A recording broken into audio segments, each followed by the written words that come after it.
101 review. Book 101 is about the books that I read for the last 40 years. And today I have my special guest. She is the author of the memoir, of her memoir, of course, the life of a psychic detective. No other than Miss Nancy Orlen Weber. Hello, Daniel. Thank you.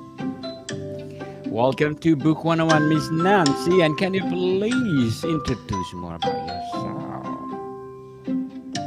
Certainly, as a psychic detective for 40 years, it was not something I asked for. It is something that happened. I am happy to help share what I learned through it and maybe help other people develop their abilities. I'm a nurse by training, a minister by choice, perform weddings, baby blessings, memorials, and now retired from that part. And I know that Daniel is so multifaceted, and I feel like he could be my young son. Thank you, Miss Nancy. I love it. Thank you so much for sharing your knowledge and wisdom to the world. So, Miss Nancy, what pivotal moment or series of events convince you to dedicate yourself to using psychic abilities specifically for investigative work? I think the thread started when I was quite young. I loved the Nancy Drew books. Yes. I love mysteries. I always have, and I know we all do because we don't know the best and biggest mystery in the world, the life itself. So when I was injured by two different people, one at 19 years of age and one at 25, and almost murdered each time, I did not get justice. And I think that's the biggest seed I can say is I didn't consciously think that one day I want to help others about this. I was a nurse and then I had to leave. When my son took karate, the teacher was the first female officer in that town. I didn't know that, but she asked me, apparently she knew what I did. And she asked me if what I saw in a rape, and I immediately gave an information, and that led to all the work. I found that doors that open and ask for help, and if it feels right, I do it. So I didn't plan that one, but the detectives came and they never stopped coming.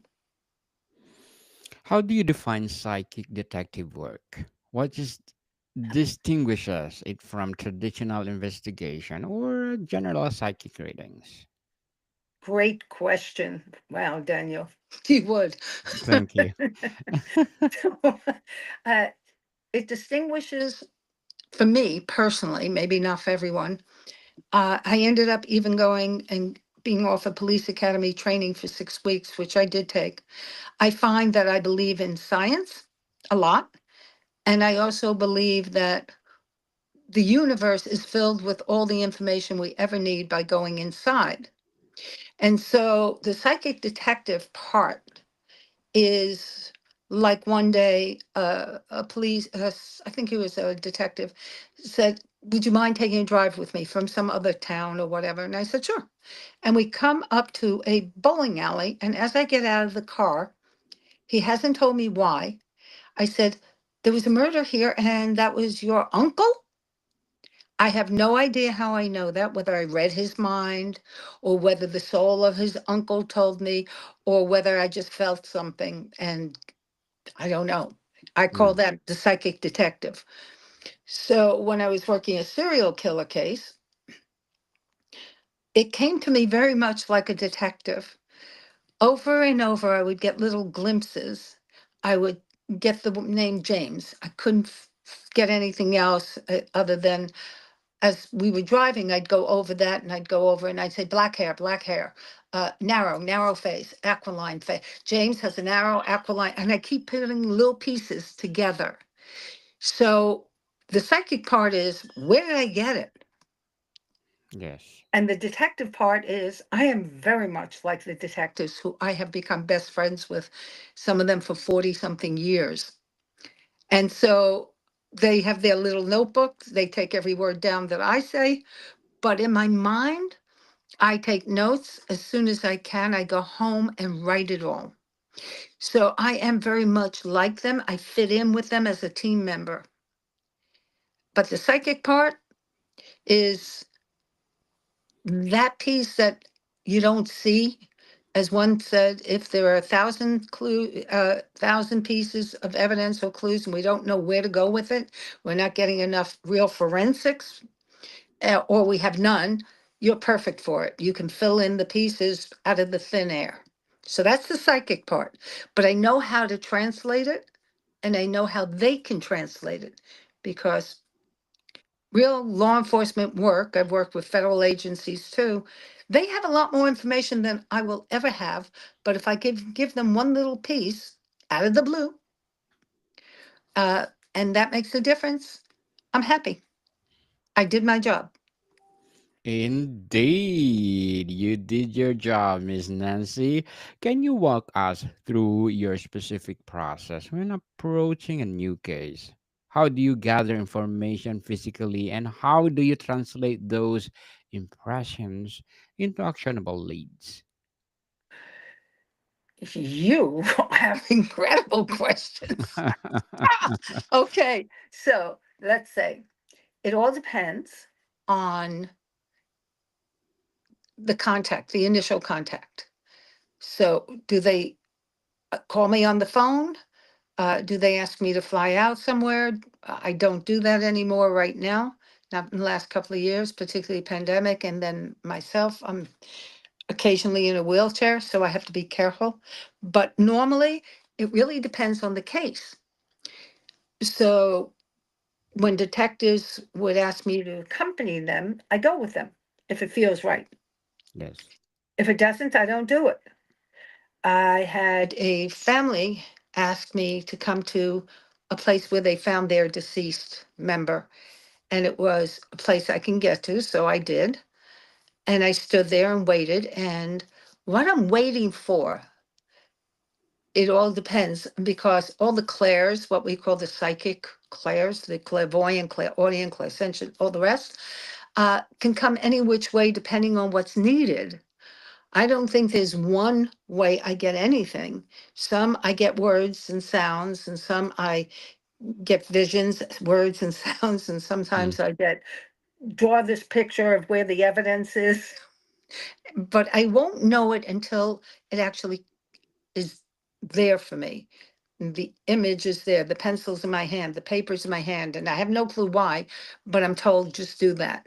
I am using the words I am told, but told simply means that it comes suddenly without me being able to touch it, to feel it, to simply trust the process of the words, the images, the thoughts, the feelings, everything. So everything I experience when I connect to anything, whether it's a case or not, I believe is the merging of that connection strongly. And I accept everything that comes to me as true. And then I want proof and I want evidence. So that's the other side. Indeed. Interesting. Miss Nancy, you are truly gifted.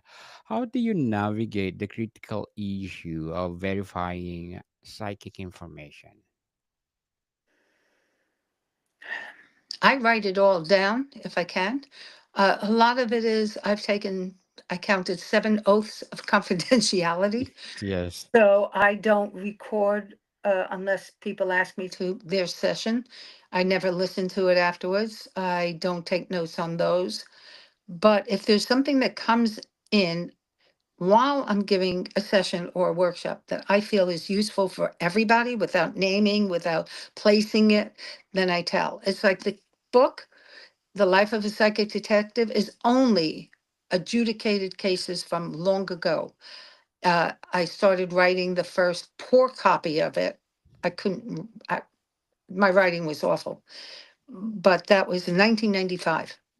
And this is my latest edited with exercises for anybody, like missing items.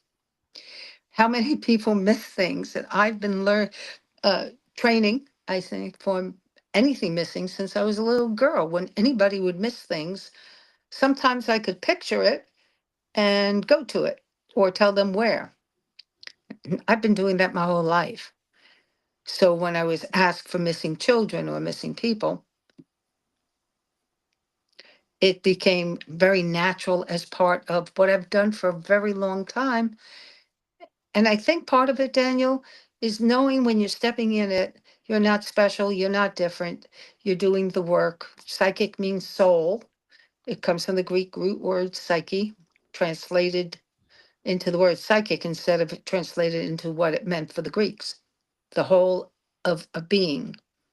And I believe everything is within. I think you're proof of it, actually, Daniel.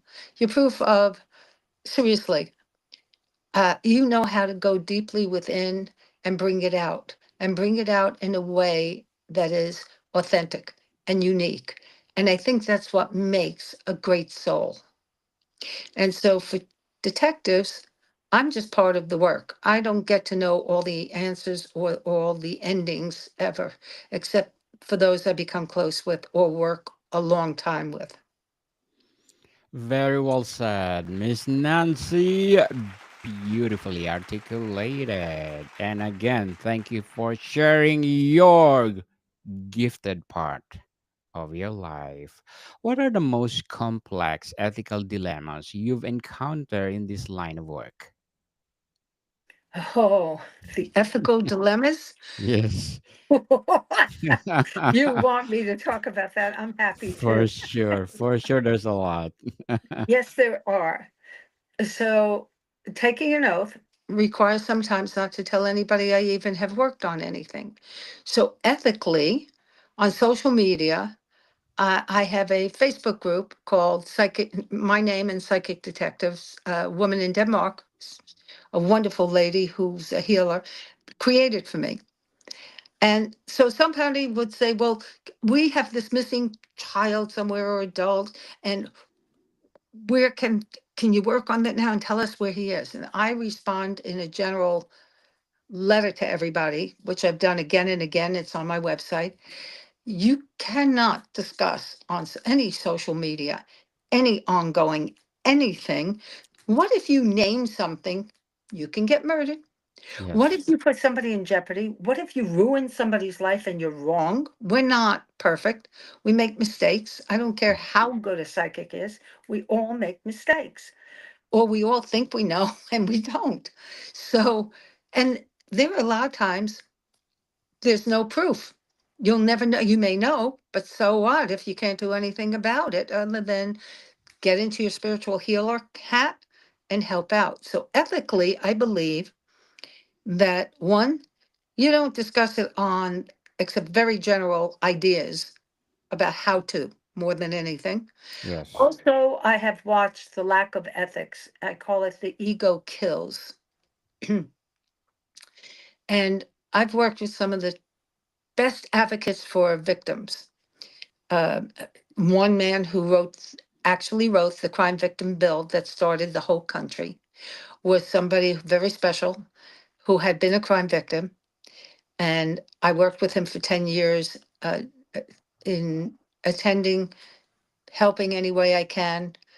And then a wonderful next person came along, Richard Pompelio, who runs the New Jersey Crime Victim Law Center and gets grants 10,000 per pro bono case for the client who can't afford. His son was murdered 30 years ago. He left his attorney work and opened up as an attorney with this. He is the dearest friend. I have goosebumps. I met him through a detective I worked with 40 years ago, Mm. who's still my one of my closest friends.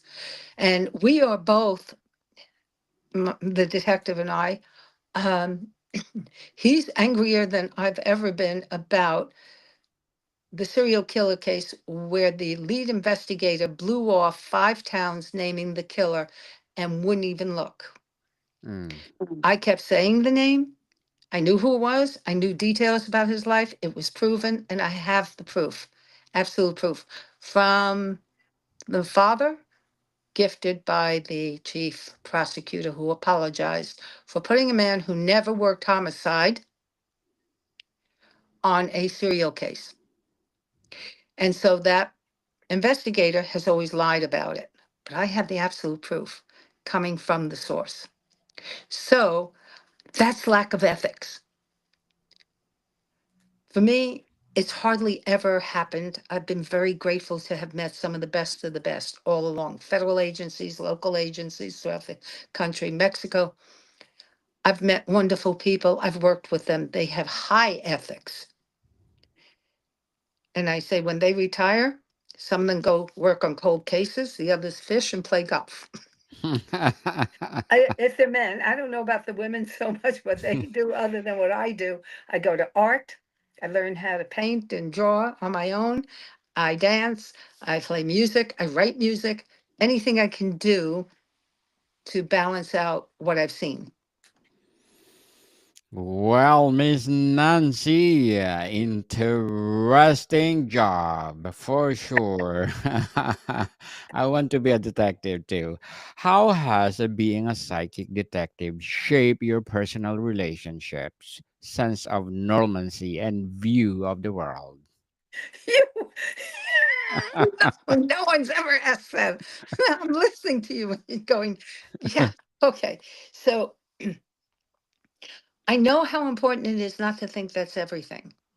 It was like Yes. being a nurse, being a student nurse. The first time I heard, the teacher said, just be aware you'll have every known disease you think as you're learning them. You're sure you've got them all.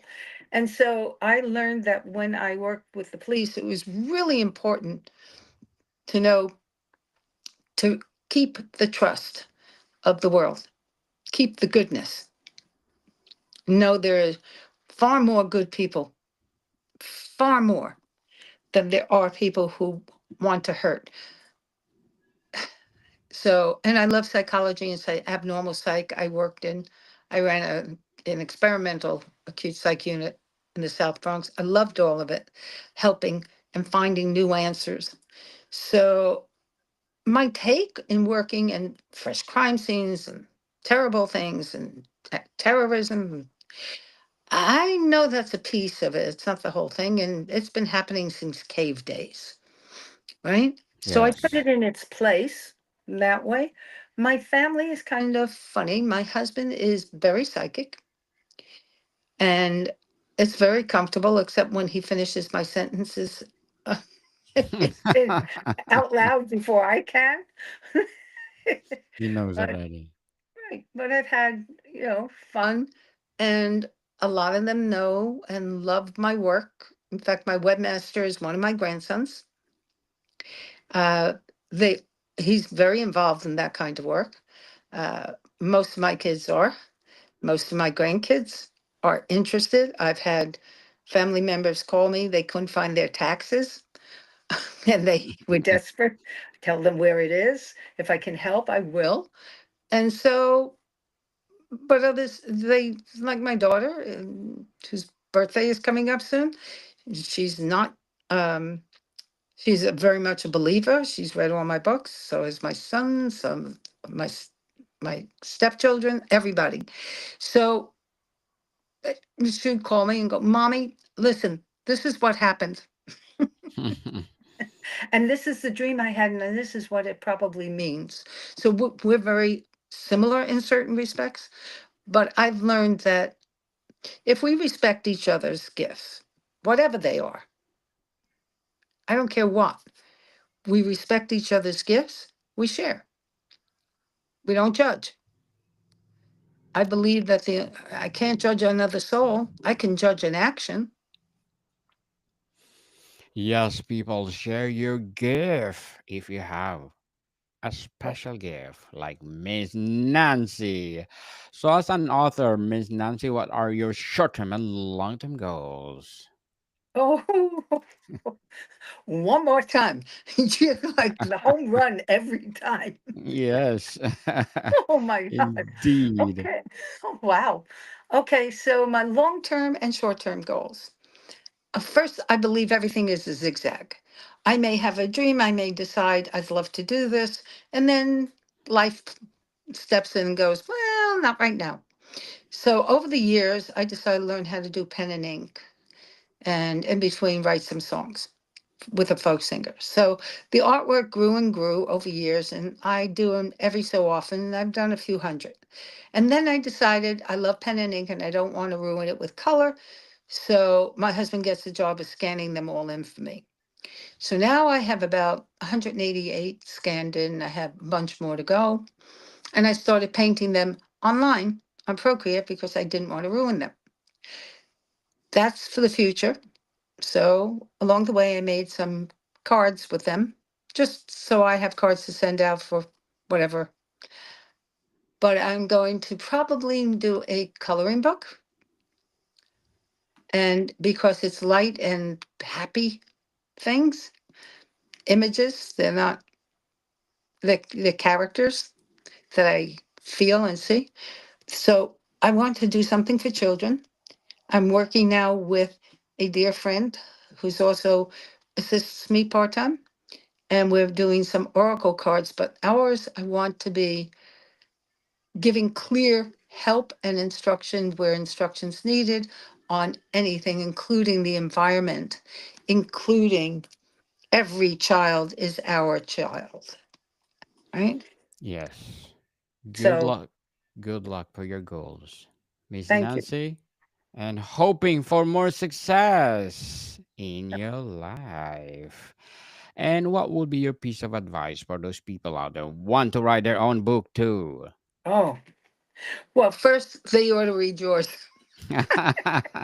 or hear yours because there's something about your wide wings and your deep roots. And to me, wings and roots matter. So no matter what, we have to get rid of the thought of if we were a good writer or there's so many books on the market, there's so many in the same category I want to write. I never would have written if I felt that way. I didn't give it out to the world at first. I knew I had not enough experience. And when I did, I struggled. So know it's like anything new you go in. Take the steps, have fun with it, love it. And sometimes we don't discuss it with others until we're ready because it's like holding the power close so that we don't, it's like giving birth. You don't want somebody looking at that newborn going, oh, that's your kid, right? Yeah. So, and when I first began writing, I didn't show it to many people for a long, long time. I had friends take some of my writing that I didn't know and put it out in the school newspaper at college, and I was in shock. But it took me a long time to want the public to know any of it, and I had to care about them. Like you, Daniel, you write you write as an educator to teach people the meaning of some things. I get that.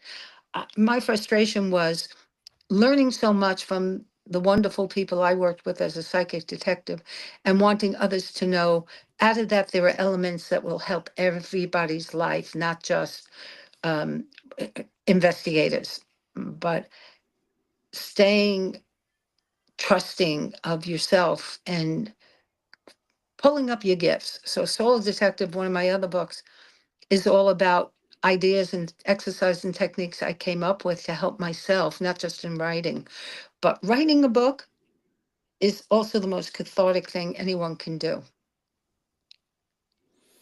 Thank you for your advice, Miss Nancy. I hope people are watching right now or listening will follow you. Stop procrastinating, people, and share your talents to the world.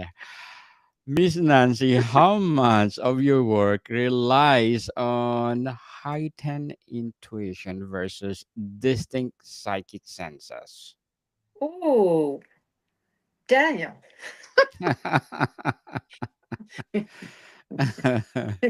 Listen, I lived near Ebbets Field and I went to the early baseball games and I have seen home run after home run. You have this unique way. Oh. Thank you. Hmm. Please repeat it. How much of your work relies on Mhm. heightened intuition Intuition. versus distinct psychic You know senses? how hard that is? I'm trying, I'm waiting for it to come back to me intuitively what to say. So, intuition is much more earth related because it's your gut brain. Yes. It's right. Yeah. And psychic is, I would say, more spirit and brain, if you will. True. Um, the translation of what comes through. And we all understand that mm, the lack of trusting your gut can get, uh, the lack of it can get any of us in trouble. And so I always urge people to start writing. Even if you don't think you're going to write a book, start writing anyhow if you don't write. And if you don't like it, edit, dictate notes. Because if you're intuitive and you have, hmm, foresight, insight, and hindsight. And Yes. so if you have more hindsight, it's kind of like kicking yourself for not trusting yourself, right? But if you write it and just take it as work, don't take it as, "Ugh, I'm so terrible. I didn't listen to myself. I'm so annoyed at myself. I should have, I could have, I would have." If you let go of all that and just look at it and go, I guess something about it I didn't trust. Okay. And write it down. And maybe you'll find out why you didn't trust yourself. And it's a lesson. It's not a punishment. It's not a harsh thing. We all make mistakes, and I didn't trust my gut. Are you kidding? I laugh. I go, I was married 3 times. The first time, uh, I I was 5 months pregnant when he attempted to murder me. Talk about not trusting my gut, right? So I Yes. always point that out and say, folks, it's not 100%. But if we then take that lesson that we got and learn from it, then that lesson was okay. We can live with it.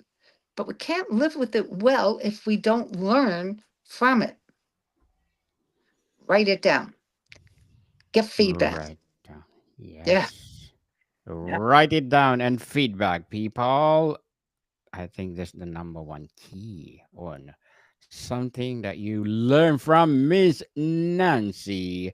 Before we wrap up our discussion for today, I'm inviting you to please do listen to my other podcast, people. My other podcast, because my abstract essay is already in fifth season, abstract poetry in second season, and of course my book 101 review in fifth season too, comedy 101 in second season, and my food 101 in its fifth season as well, geography 101 in its third season, and my baby podcast, Law 101 and Mental Health 101. Love Letters in third season, Movie 101 Review and Music 101 in its fourth season, and of course, my Science 101 and Sex 101 in its first season. Please listen to them wherever you listen your podcast.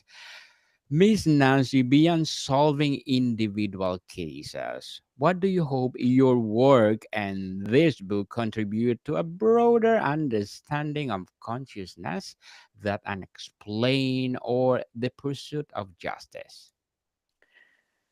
One, it helps confirm people who are doing it or have instances of that. And I believe that's important for them to know we're all in the same thing. We all attempt to make a difference. Two, I think a lot of what we learn from that kind of work can be applicable to daily life and getting along and deeper connections.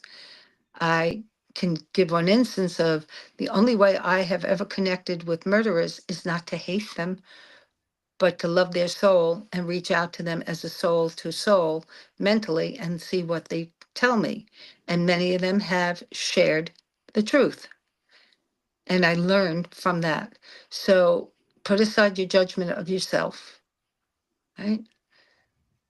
Find a way to let your gifts out because everybody has them.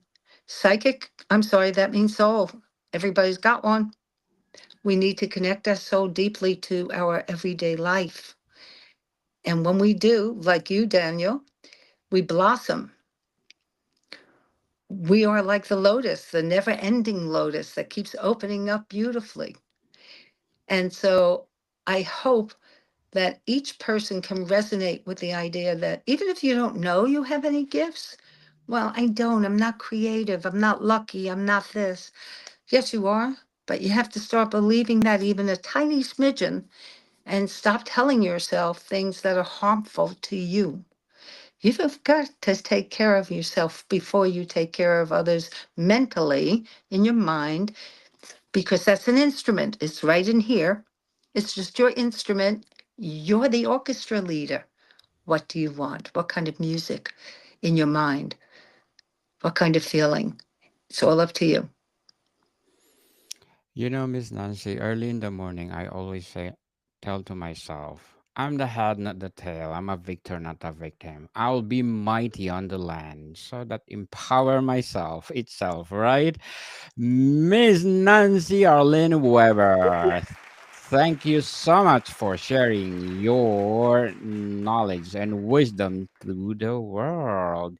So, can you please invite our listeners to support all your books? Thank you.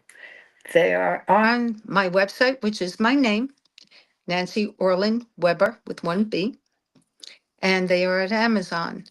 And so each one shares a part of my memoir. I have one on animal communication. I have two on it. So the Yes. latest one is Nature Speaks, because I interviewed people who rescued over 40,000 dogs. Oh, wow. Right. So I thought I Awesome. had to rewrite the whole book, which I did, and include that as a major chapter. I think it's really important for everybody to learn to connect to nature, even if you don't think you like it. You are part of it. We are all part of it. We're from the earth. Indeed. Right. So thank you. I, s- I really appreciate this, Daniel. This has been a blessing for me.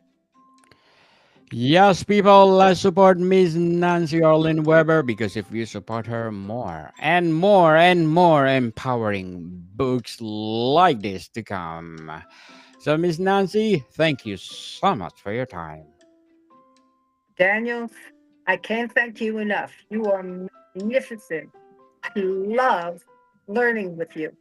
Thank you. You are most welcome, Miss Nancy. More to come, people. See you soon.